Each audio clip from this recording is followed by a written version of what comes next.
കൈലാസപർവ്വതം പരമശിവന്റെയും പാർവതീദേവിയുടെയും വാസസ്ഥലമായി പുരാണങ്ങളിൽ വർണ്ണിക്കപ്പെടുന്നു. ഹിമാലയത്തിലെ ഏറ്റവും പവിത്രമായ സ്ഥലങ്ങളിലൊന്നായാണ് ഇത് കണക്കാക്കപ്പെടുന്നത്. ഈ പർവ്വതത്തെ ചുറ്റിപ്പറ്റിയുള്ള ഐതിഹ്യങ്ങളും വിശ്വാസങ്ങളും നിരവധി ഭക്തരെ അങ്ങോട്ട് ആകർഷിക്കുന്നു. മഹാദേവന്റെ വാസസ്ഥലമെന്നതിലുപരി ബുദ്ധമതത്തിലും ജൈനമതത്തിലും ഈ പർവ്വതത്തിന് വളരെയധികം പ്രാധാന്യമുണ്ട്. ഹിന്ദു മതവിശ്വാസങ്ങളനുസരിച്ച് കൈലാസ പർവ്വതത്തിലാണ് ശിവൻ തന്റെ ധ്യാനത്തിൽ മുഴുകിയിരിക്കുന്നത്. ഇവിടം ശാന്തിയുടെയും ആത്മീയതയുടെയും കേന്ദ്രമാണ്.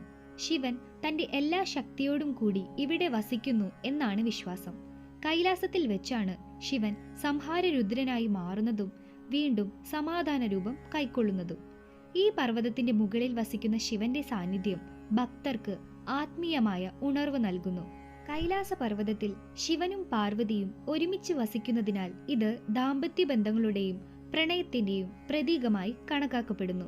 കൂടാതെ ശിവന്റെ സഹചാരികളായ ഭൂതഗണങ്ങളും നന്ദിയും ഇവിടെ വസിക്കുന്നു എന്നും വിശ്വസിക്കപ്പെടുന്നു. കൈലാസത്തിൽ നിന്നാണ് ഗംഗാ നദി ഉത്ഭവിക്കുന്നത് എന്നും ഒരു വിശ്വാസമുണ്ട്. ഈ പർവ്വതത്തിന്റെ സൗന്ദര്യവും അതിന്റെ ചുറ്റുമുള്ള തടാകങ്ങളും ആത്മീയമായ ഒരു അനുഭവം നൽകുന്നു. കൈലാസ പർവ്വതം ഒരു സാധാരണ മലയല്ല, മറിച്ച് അത് ശക്തിയുടെയും ആത്മീയതയുടെയും വിശ്വാസത്തിന്റെയും പ്രതീകമാണ്.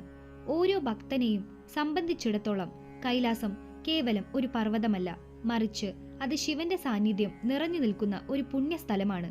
ഇവിടേക്കുള്ള തീർത്ഥാടനം ജീവിതത്തിലെ ഏറ്റവും പ്രധാനപ്പെട്ട ആത്മീയ യാത്രകളിൽ ഒന്നായി ഭക്തർ കരുതുന്നു.